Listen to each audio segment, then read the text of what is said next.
आज के महावाक्य साकार मूल्य है प्रातः मूल्य ओम शांति बाप दादा मधुबन। तारीख है 16/6/2021। आज बाबा कहते हैं, मीठे बच्चे, तुम्हारे पास अविनाशी ज्ञान रत्नों का अथाह खजाना है। तुम उसका दान करो। तुम्हारे से कोई भी वापस नहीं जाना। तुम्हारे दर से कोई भी वापस नहीं जाना चाहिए। प्रश्न है, सर्व संबंधों की सैक्रीन बाप अपने बच्चों को कौन सी श्रीमत देते हैं? उत्तर है, मीठे बच्चे, अपना बुद्धि योग। मीठे बच्चे, अपना बुद्धि योग सब तरफ से हटाए एक मुझे याद करते रहो। दुनिया की कोई भी वस्तु, मित्र, संबंधी आदि याद ना आए, क्योंकि इस समय सब दुख देने वाले हैं। विश्व का मालिक बनना है तो जरूर 63 जन्मों का हिसाब किताब चुकतू करने की मेहनत करनी पड़े। सब कुछ भूल अशरीरी बनो, तब हिसाब किताब चुकतू हो। मैं सर्व संबंधों की सैक्रीन हूँ। ओम शांति, ओम शांति। बाप दादा बच्चों से पूछते हैं कि किसकी याद में बैठे हो? शिव बाबा की। बुलंद आवाज़ में कहना चाहिए, शिव बाबा की याद में बैठे हैं। तुम बच्चे अर्थात आत्माओं का कनेक्शन है शिव बाबा से। तुम शिव बाबा के बनते हो इन द्वारा, क्योंकि शिव बाबा इनके द्वारा ही मिलते हैं। यह बीच में दलाल भी कहा जाता है। तुम्हारा दलाल से कोई कनेक्शन नहीं है। यह तो सिर्फ बीच में मरफत है। लेन देन का हिसाब किताब बाप से होना है, इनसे नहीं। इनका भी लेन देन बाप से है। यह भी उस बाप को कहते हैं, बाबा मेरा सब कुछ आपका है। तुम्हें भी एक तो निश्चय यह है कि हम आत्मा हैं, और दूसरा यह भी निश्चय है कि हम आत्माएं अभी परम पिता परमात्मा से वर्षा ले रहे हैं। मनसा वाचा कर्मणा, तन मन धन से हम शिव बाबा के मददगार बनते हैं। यह सब कुछ शिव बाबा को अर्पण किया हुआ है। फिर शिव बाबा डायरेक्शन देते हैं, ऐसे ऐसे यह करो। इनको कहा जाता है श्रीमत। बाप खुद कहते हैं, मैं इस पुराने तन में प्रवेश करता हूँ। यह भी पतित से पावन बन रहे हैं। यह किसने कहा? शिव बाबा ने।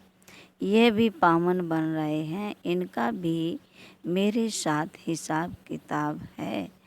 इनके साथ कोई का हिसाब किताब नहीं।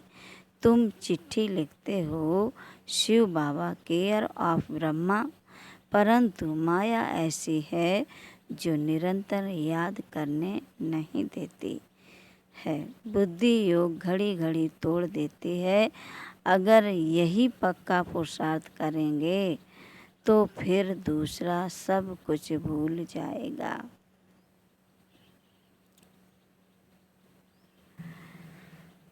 शरीर भी भूल जाएगा। यह शरीर होगा, परंतु आत्मा को इन सब चीज़ों से नफरत होगी। यह अवस्था जमाने की प्रैक्टिस करनी होती है। अंत में हमको अपना शरीर भी याद न पड़े। बाप कहते हैं, अपने को अशरीरी समझ मुझ बाप को याद करो। मैं सदैव अशरीरी हूँ। तुम भी अशरीरी थे, फिर तुमने पाठ बजाया।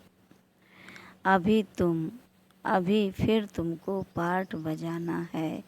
यह मेहनत है। विश्व का मालिक बनना कोई कम बात है क्या? मनुष्य ही विश्व का मालिक बन सकता है। यह देवताएं भी मनुष्य हैं, परंतु इनको दैवी गुण वाले देवता कहा जाता है। लक्ष्मी नारायण विश्व के मालिक थे। इन्हों को अपने बच्चे होंगे वही इन्हों को अपने बच्चे होंगे वही उनको माँ बाप मानेंगे। परंतु आजकल मनुष्य अंधश्रद्धा से इन लक्ष्मी नारायण को तुमेव मातस्य पिता कहते हैं। तुमेव मातस्य, तुमेव पिता कहते हैं। वास्तव में यह महिमा है शिव बाबा की। देवताओं की महिमा गाते हैं।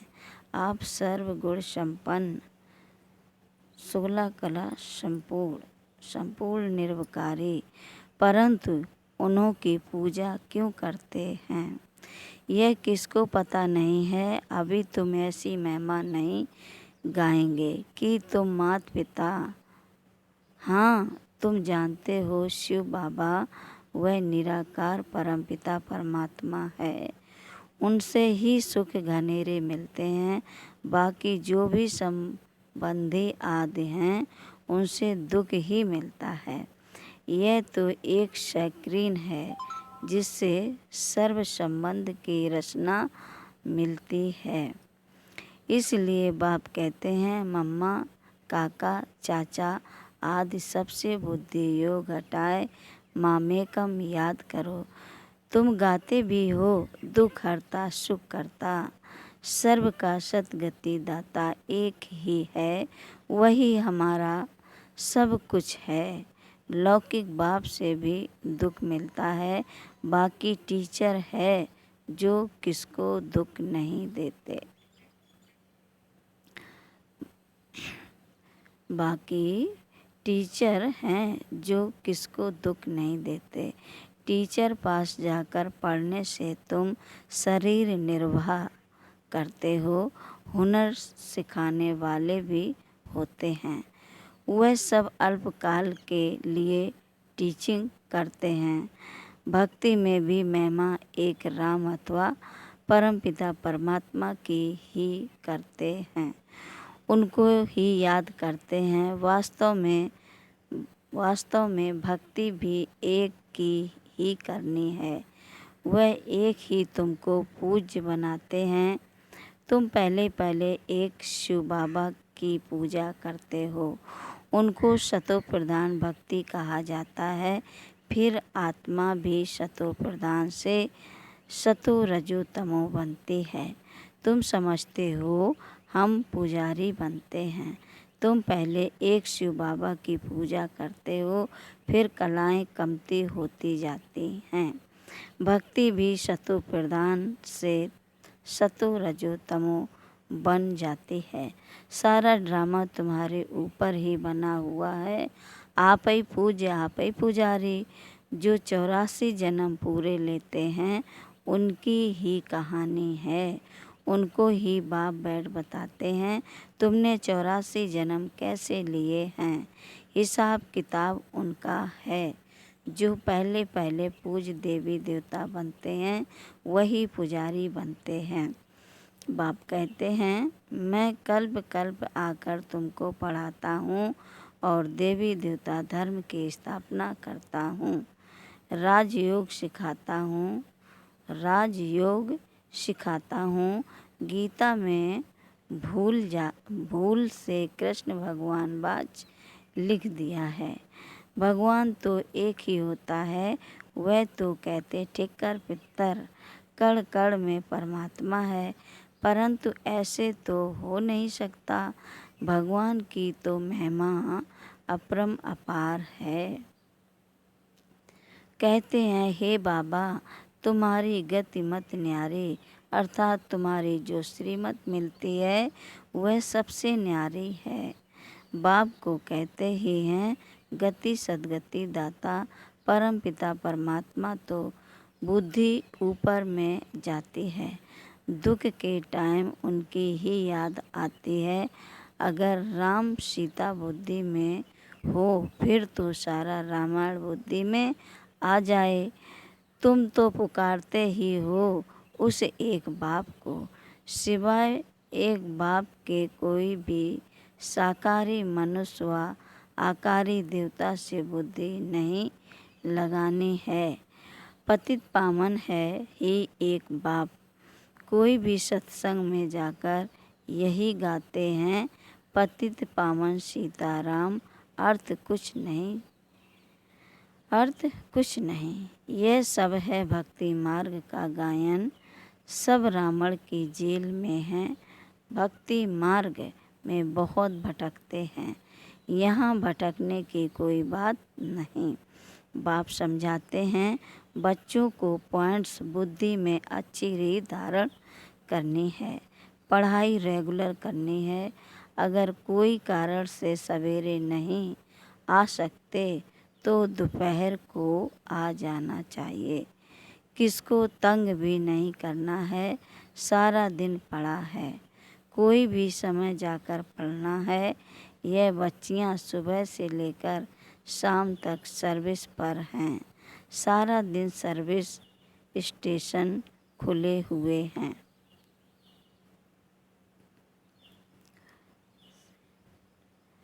कोई भी आए उनको रास्ता बताना है, पहले पहले तो बताना है। विचार करो, तुमको दो बाप हैं, दुख में पारलौकिक बाप को याद करते हैं ना।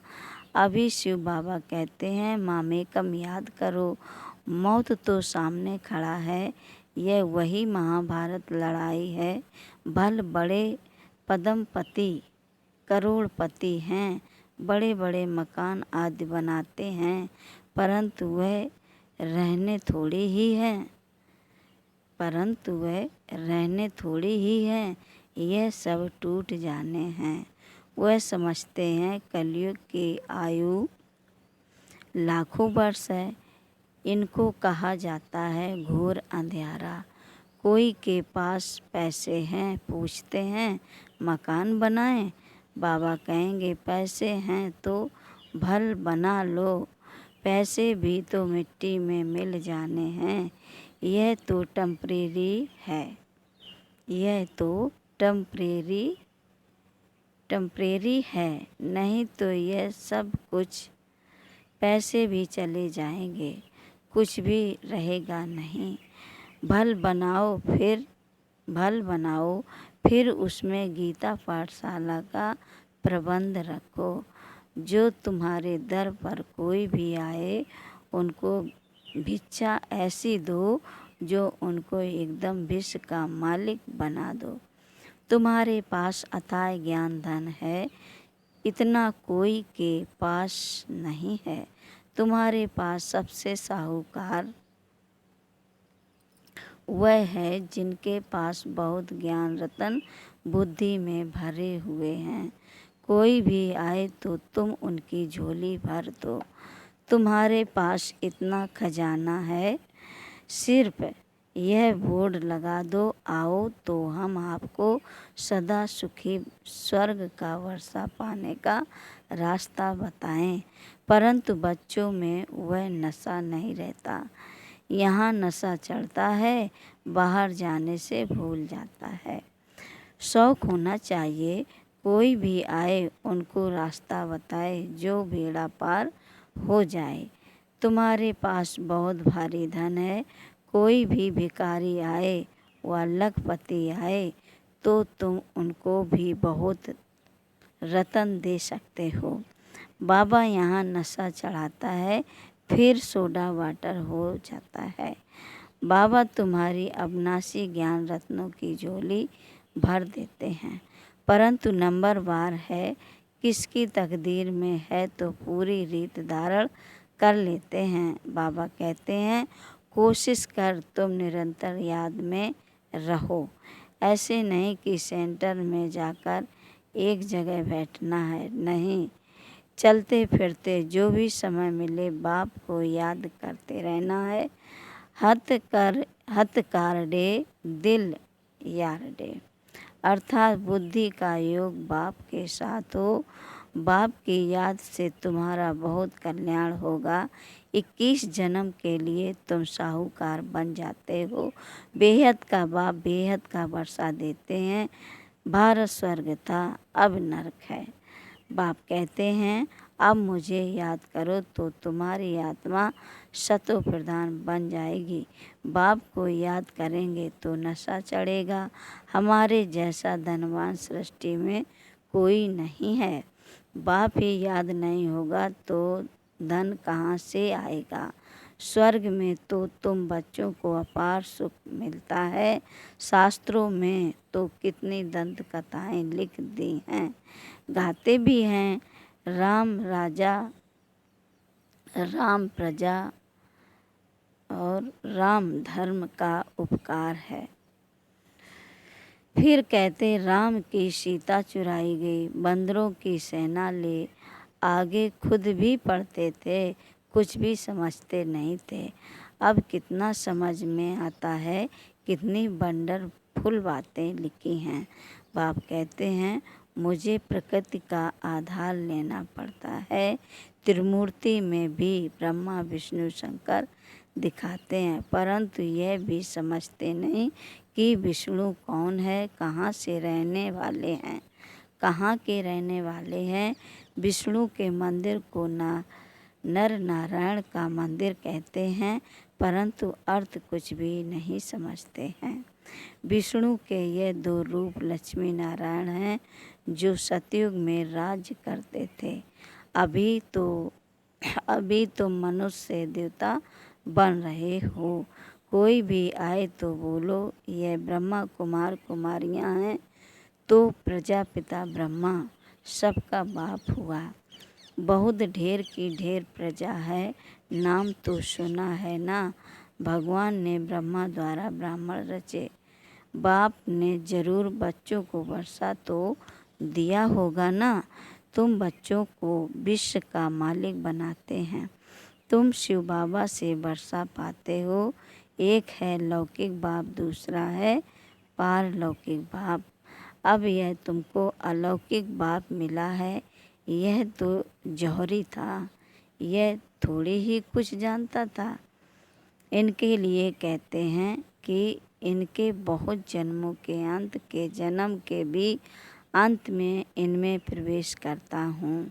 वानप्रस्थी बनने का रिवाज भी भारत में है। 60 वर्ष के बाद गुरु के पास चले जाते हैं। बाप इनमें प्रवेश कर कहते हैं अब तुमको घर चलना है। मुक्ति सब चाहते हैं, परंतु मुक्ति को जानते कोई भी नहीं। ब्रह्म में लीन तो कोई हो नहीं सकते। यह तो सृष्टि का चक्र फिरता ही रहता है, सबको पाठ बजाना ही है। कहते हैं वर्ड के हिस्ट्री ज्योग्राफी रिपीट, यह अनादि ड्रामा बना हुआ है। 84 जन्मों का पाठ तुमको बजाना ही है। यह ज्ञान डांस होती है। वो लोग फिर डमरू दिखाते हैं। अब सूक्ष्म वतनवासी शंकर डमरू कैसे बजाएगा। बाप ने समझाया है तुम बंदर मिसल थे तो तुम बंदरों की सेना ले। तुम्हारे आगे बाबा ज्ञान का डमरू बजा रहे हैं, तुमको ज्ञान देते हैं। अभी तुम्हारी सूरत और सीरत दोनों पलटा रहे हैं। काम चिता पर बैठ तुम काले हो गए हो। बाबा फिर तुमको ज्ञान चिता पर बिठाए, सूरत और सीरत दोनों पलटाए सामरे से गोरा बना देते हैं। यहाँ बाबा कितना नशा चढ़ाते हैं, फिर नशा गुम क्यों होना चाहिए। अच्छा, मीठे मीठे शकील दे बच्चों प्रति माता पिता बाप दादा का याद प्यार और गुड मॉर्निंग। रूहानी बाप की रूहानी बच्चों को नमस्ते। हम रूहानी बच्चों को भी रूहानी बाप दादा को भी याद प्यार और नमस्ते नमस्ते नमस्ते। शुक्रिया बाबा, शुक्रिया बाबा। धारणा के लिए मुख्य सार पहली पॉइंट है, बाप ने जो अथाह ज्ञान का धन दिया है उसे धारण कर स्वयं भी साहूकार बनना है और सबको दान भी करना है। जो भी आए उसकी झोली भर देनी है।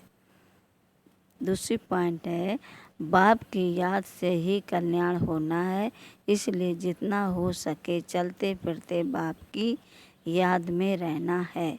सर्व संबंधों की रचना एक बाप से लेनी है।